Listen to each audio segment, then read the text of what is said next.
Bom, pessoal, bom dia.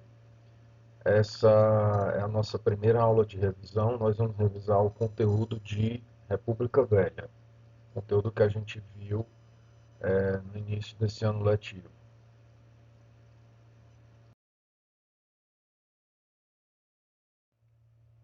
Bem, aqui nós podemos ver uma pintura da família real brasileira durante o Segundo Reinado. Nós vemos aí ao centro a figura de Dom Pedro II, a imperatriz Teresa Cristina e as duas filhas do casal, Princesa Isabel e Princesa Leopoldina. Dom Pedro II, vocês sabem, era filho de Dom Pedro I.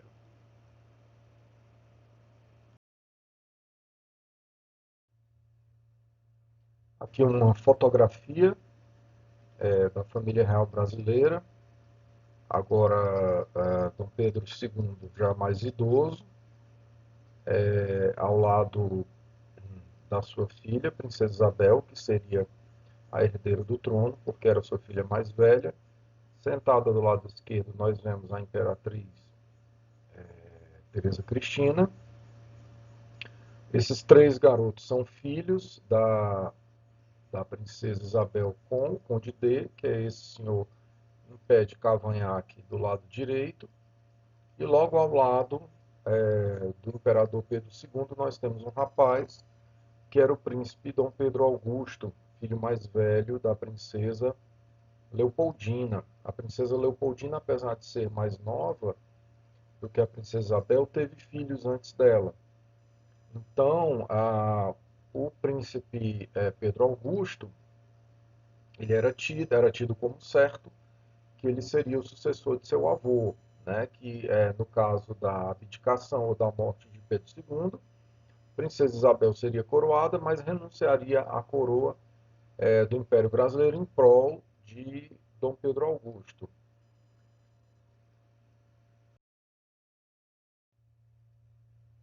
Então aqui nós temos uma fotografia de Dom Pedro Augusto, que era o neto mais velho de Dom Pedro II, e era tido como favorito a suceder o avô no trono do Império Brasileiro.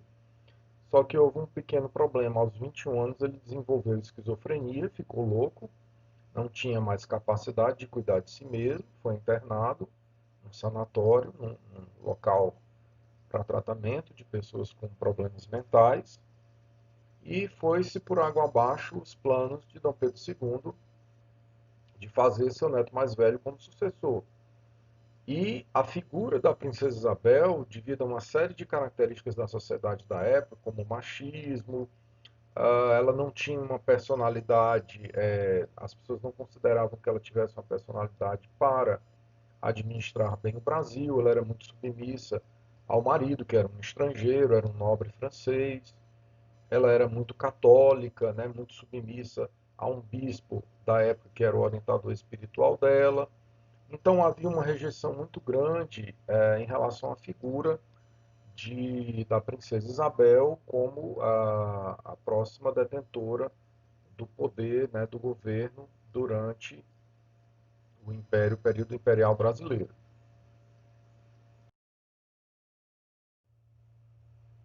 Aqui nós vemos uma charge da época, próxima ao final do Segundo Reinado, nos anos de 1880, do século XIX, que mostra o imperador caindo do seu trono, né? Nessa época, qual era o que estava acontecendo?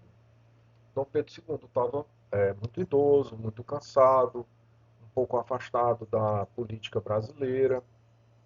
A gente viu, eu expliquei para vocês que o plano de fazer o sucessor dele, o príncipe Pedro Augusto, foi por água abaixo, o príncipe ficou doente, enlouqueceu, e havia uma rejeição muito grande à figura da princesa Isabel. Então, alguns jornais da época, algumas revistas, faziam essas charges, né, já pressentindo ou prevendo uma possível queda de Dom Pedro II do trono do Império Brasileiro.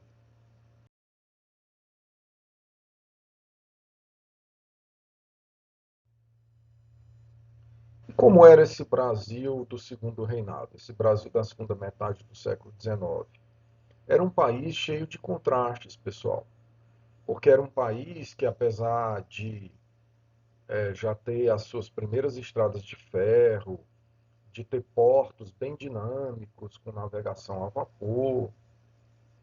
O imperador era extremamente erudito, gostava de novidades tecnológicas, ele incentivou a fundação de escolas, primou pela excelência no ensino dessas escolas, ele incentivou a criação dos institutos históricos e geográficos brasileiros. Mas o Brasil era um país de contrastes, era um Brasil, foi um dos últimos países do mundo a acabar com a escravidão da era moderna, né? Infelizmente, o Império Brasileiro era construída a economia brasileira, inclusive o café, o cultivo do café, era construído em cima da mão de obra escrava.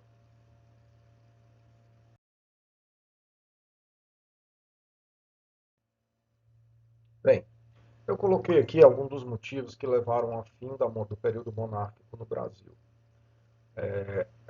A Lei Áurea, né, que libertou os escravos, foi uma lei assinada pela Princesa Isabel, enquanto estava aqui no Brasil como regente, seu pai estava fora. A Lei Áurea acabou com a escravidão no Brasil, mas não houve em contrapartida nenhuma forma de indenização por parte do Império Brasileiro para esses grandes proprietários de escravos que na ocasião tiveram grandes prejuízos. Então eles vão retirando grande parte do apoio, né, no segundo reinado ao governo de Pedro II era dado por esses grandes cafeicultores, grandes proprietários de escravos, grandes comerciantes que tiveram um prejuízo muito grande com a Lei Áurea. Outra coisa, pessoal, na sociedade brasileira, sobretudo a partir da Guerra do Paraguai, que ocorreu nos anos 1860 do século XIX, as Forças Armadas brasileiras, o Exército e a Marinha, voltaram desse conflito com uma certa notoriedade, com o aumento da sua influência na sociedade, com a melhora do status dos militares. Né? Então, eles tiveram cada vez mais poder de influenciar e intervir na política brasileira. E o próprio positivismo, que era uma filosofia muito em voga na época, no século XIX, foi plenamente adotada por grande parte dos militares brasileiros da época. E uma das coisas que o positivismo pregava era a república, né?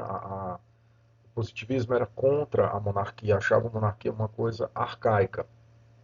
Como eu já falei antes também, o desgaste da figura de Dom Pedro II, né, já velho, cansado, afastado da política, e a falta de preparo da princesa Isabel e também o preconceito da época, né, que não encarava com bons olhos que o Brasil fosse governado por uma mulher.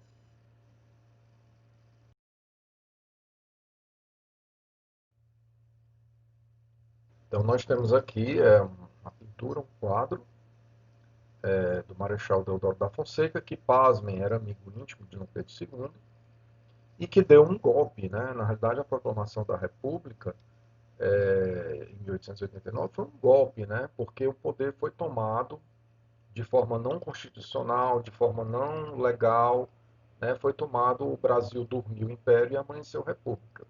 Então, na realidade, a proclamação da República foi um golpe de Estado.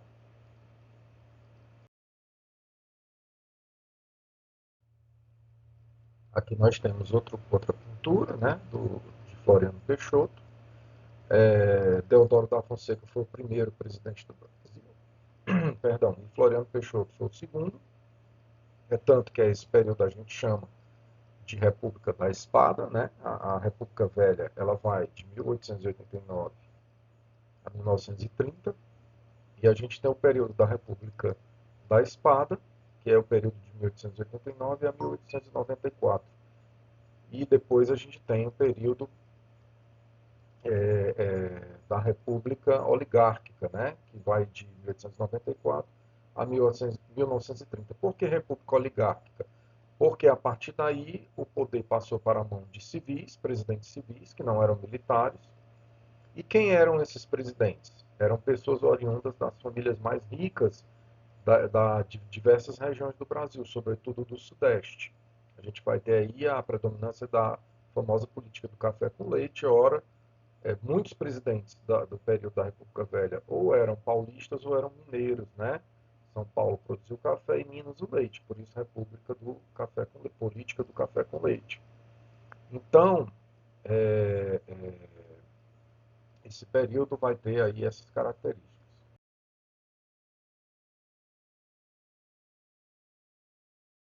Aqui nós temos outra pintura representando a proclamação da República. Como eu falei para vocês, na realidade foi um golpe de Estado, o poder foi tomado à força, de forma não legal, de forma não democrática, né? O Brasil deixou de ser império e passou a ser república de maneira abrupta, de maneira repentina. E a gente pode ver que é uma característica, né, da arte, dessa arte encomendada pelos governos, dessa arte oficial, que representa momentos significativos da nossa história. É um quadro muito ensaiado, uma composição muito ensaiada, né? Uma composição idealizada desse fato que foi a proclamação da República no Brasil.